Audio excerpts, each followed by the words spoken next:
This morning, we read what is probably the most powerful, the most commented upon, and the most disturbing story in the entire Hebrew Bible.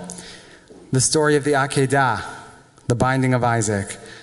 God says to Abraham, Kach na et bincha yachidcha asher ahavta et Yitzchak. Take your son, your favorite son, the one whom you love, Yitzchak, Isaac, and offer him up as a sacrifice upon the altar on Har Moriah, on Mount Moriah.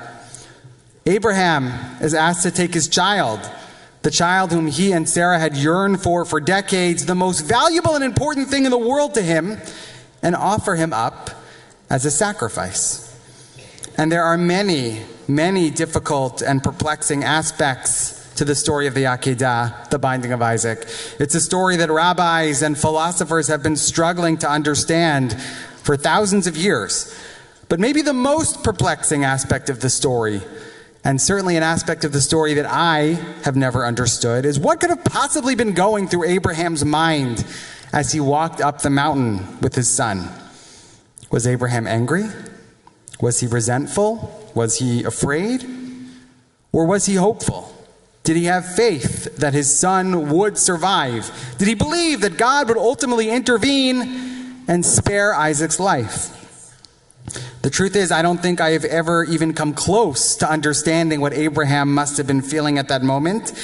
And I don't think I could have even begun to understand what he must have been feeling at that moment until this past Wednesday, when I sat in a room in Jerusalem with Ma'ayan Sherman, the mother of Ron Sherman, a 19-year-old soldier in the Israeli army who was abducted by Hamas on October 7th, a day that is now known all over Israel as HaShabbat HaShchora, the Black Shabbat.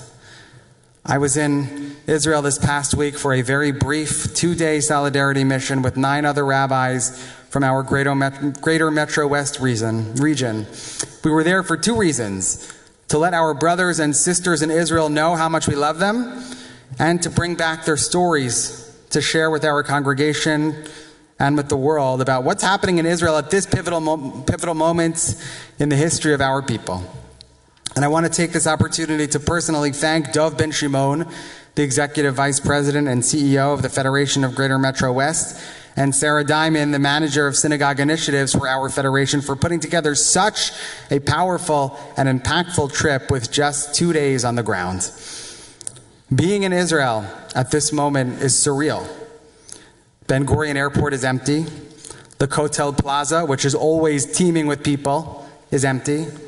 There are countless Sukkot still standing in people's backyards because, as we all remember, the war began on the last day of the holiday, and millions of people in Israel have not yet had a chance to even catch their breath, let alone had the time to take down a sukkah.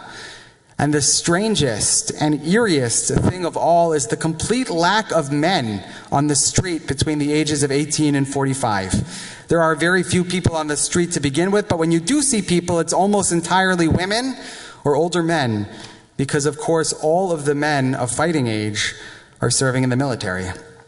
We packed a month's worth of visits into 2 very full days. We started our trip with a visit to Mitzpeh Ramon, to visit with evacuees from Kibbutz Erez, one of our sister communities on the border of the Gaza Strip. We visited Ofakim, the southern city where 53 people were senselessly and brutally murdered by Hamas on October 7th. We saw bullet holes in houses. We saw where RPG missiles had struck buildings. And we met with and offered words of comfort to families who had lost loved ones. We spent time visiting and volunteering at a community center in Merchavim, where soldiers were being given some much-needed rest and relaxation after many grueling hours of fighting in the Gaza Strip. We visited the rehabilitation center at Hadassah Hospital, where we met with recovering patients who had been shot point blank by Hamas terrorists. We visited with a group of deeply traumatized Israelis from Sderot, who were living in a hotel in Jerusalem after their city was decimated on Shabbat HaShchora, the Black Shabbat. It's impossible to tell you every story that I heard during those 2 days, but I want to share one story with you. The story of Ron Sherman. because we promised his mother that we would spread his story as widely and as often as we possibly could, in the hopes that spreading Ron's story far and wide could help, maybe in some small way, to get him home. As Maayan Sherman, Ron's mother, told us, Ron graduated from high school just last year. He is very bright, and he was an excellent student, but he wasn't a particularly hard worker. In fact, his mother was on his back for months to study for the Bagrut exam, the rough equivalent of the SAT in Israel. But he would always say, Ima, al tidag, Mom, don't worry about it, it's going to be fine. In fact, he only started studying for the test 3 or 4 days before the exam, but he got a near-perfect score. Ron has a dream of going to law school. As both his mother and his brother told us, he can be very stubborn, he knows how to argue, and he is extremely bright, which means he's exactly the kind of person who should become a lawyer. Ron is a very social person. He has many, many friends. Every day, his parents get another message from someone they have never met, someone they've never even heard of, saying, Hi, I'm Ron's best friend. Have you received any word about how he's doing? Ron's mother is optimistic that his outgoing, gregarious personality will help him to survive the tunnels in Gaza, because he has the ability to make friends so easily with anybody, potentially even with the Hamas terrorists who are holding him captive. Both of Ron's parents are veterinarians, so he grew up loving animals, and he loves soccer, especially Lionel Messi, the legendary soccer player from Argentina. He also loves video games. His parents bought him a new PlayStation system the week before October 7th, which he had the opportunity to play exactly one time before he was kidnapped. Ron served on an army base on the border of the Gaza Strip, and one of his responsibilities was working at a checkpoint on the Gaza border. He would check goods and supplies that Gazan citizens were bringing both out of and into the Gaza Strip from Israel every day. And the cruel, terrible irony of the situation is that it is very possible that some of the very Gazans that Ron let into Israel every day could be the same people who were ultimately responsible for his kidnapping. Early on the morning of October 7th, Ron texted his parents to say that there was a heavy missile attack on his base. Shortly thereafter, he texted them again to say that terrorists had infiltrated his base. And Maayan told us, and she was a bit ashamed of this, but she told us that when she first got his texts, she didn't believe him. She said that he sounded almost hysterical in the text messages he was sending, so she tried to calm him down. She said, Look, relax, I'm checking the news, nothing's being reported, you're on an army base, you're in the safest place you can possibly be, everything's going to be okay. And he responded to that text by saying, But I can hear them, they're speaking Arabic right outside my shelter. And the last 2 messages that his parents received from Ron were sent at 7:12 a.m. He wrote, I love you all. And then shortly thereafter, he wrote one final text, the last text they've received from him. It's over. And that's exactly the moment when they got that text at 7:12. That was the moment that it started to be reported on news stations all over Israel that terrorists had infiltrated the entire southern region of the country. For the next 5 hours, Ron's parents were convinced that he had been killed until around 2 o'clock that afternoon, when Hamas posted a video on social media which featured the moment when their son was kidnapped. They saw that he was alive, and they saw that he had been taken into captivity. And as painful as it was for them to see that video has given them a sense of hope.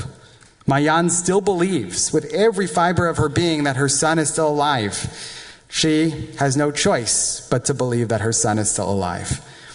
And she believes deeply and firmly that one day, God willing, very soon, he will come home.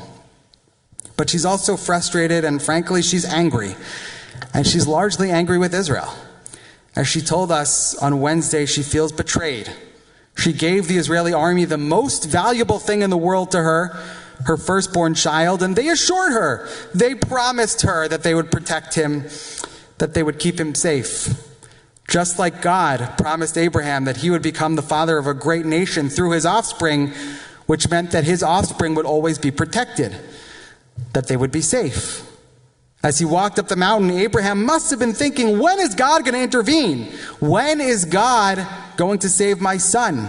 How close to Isaac's neck does the knife need to get before God will spare his life?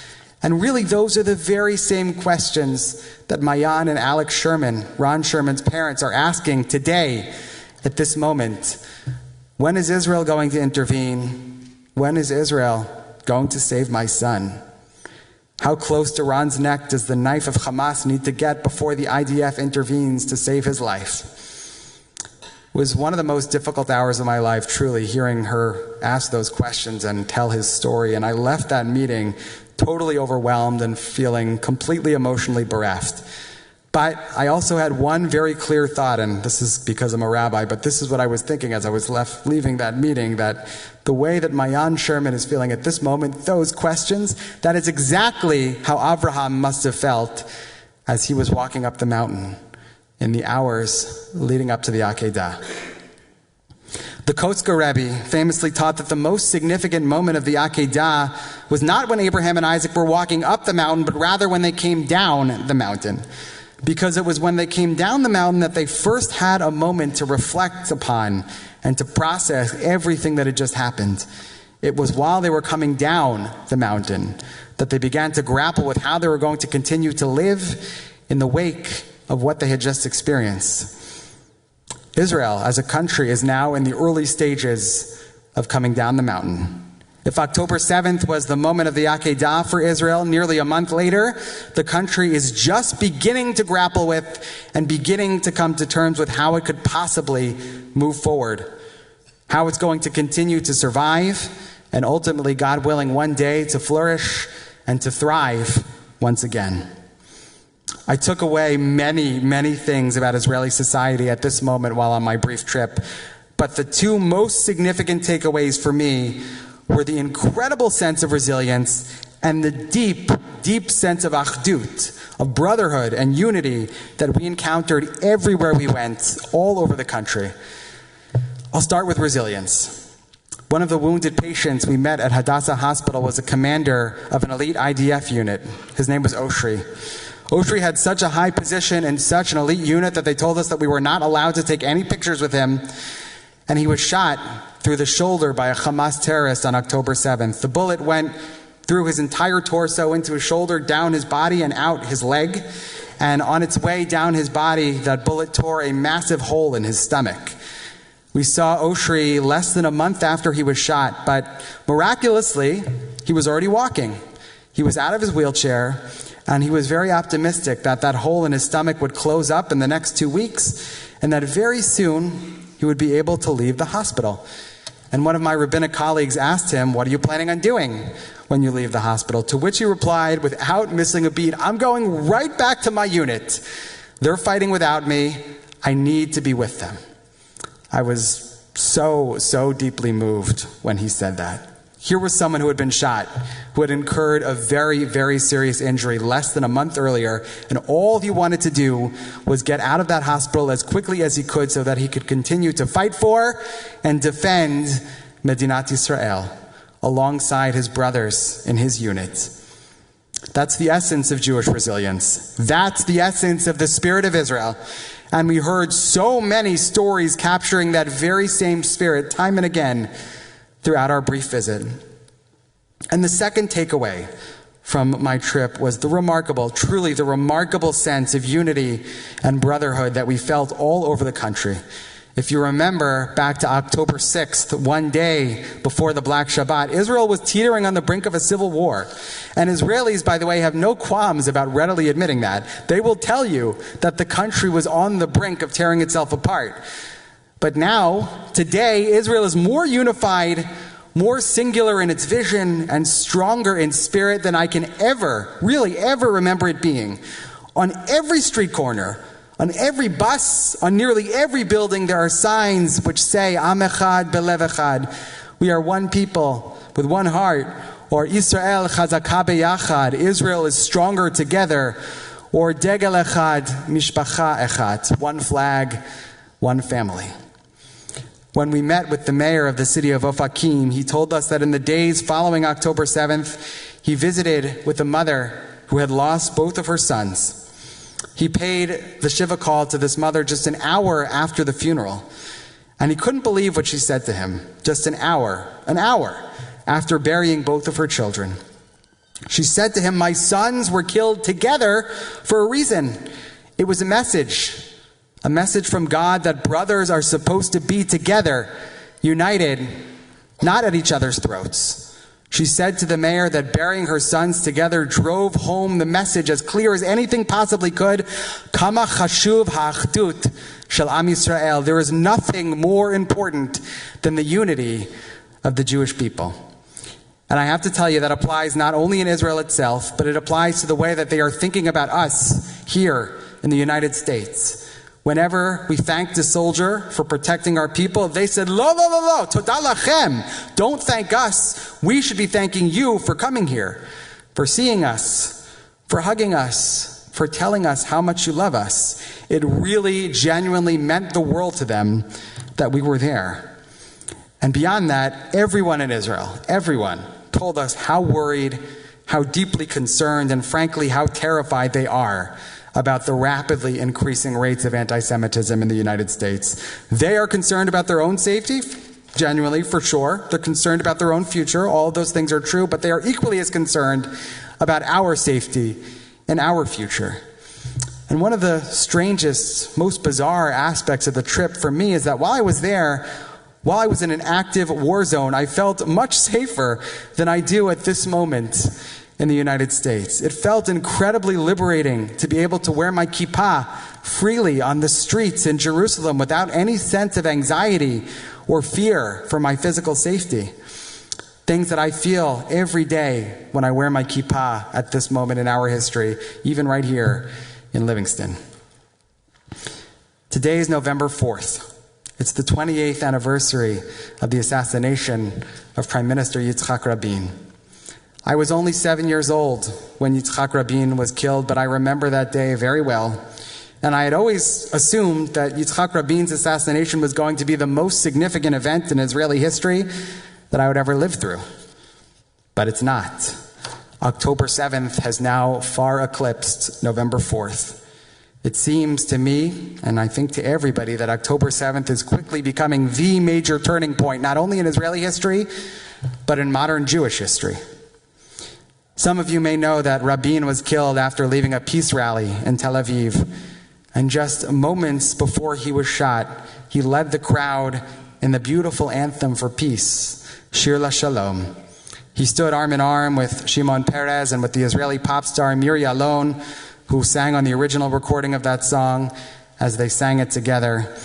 And when he was shot, as he left the rally, Prime Minister Rabin had the lyrics to Shir LaShalom in his jacket pocket.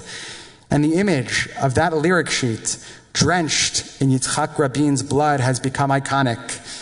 A symbol of the fact that the dream of peace continues to be elusive and continues to be drenched in blood. And all we can do is pray. We pray for Ron Sherman and the hundreds of hostages who are still being held in the Gaza Strip. We pray for the thousands of families who have been forced to flee their homes due to the horrific atrocities of Hamas. We pray for the wounded who are still recovering from their terrible injuries in hospital beds all over Israel. We pray for the families of those 1,400 Israeli souls who were lost on October 7th. And we pray that one day, Shalom, peace, will return to Eretz Yisrael.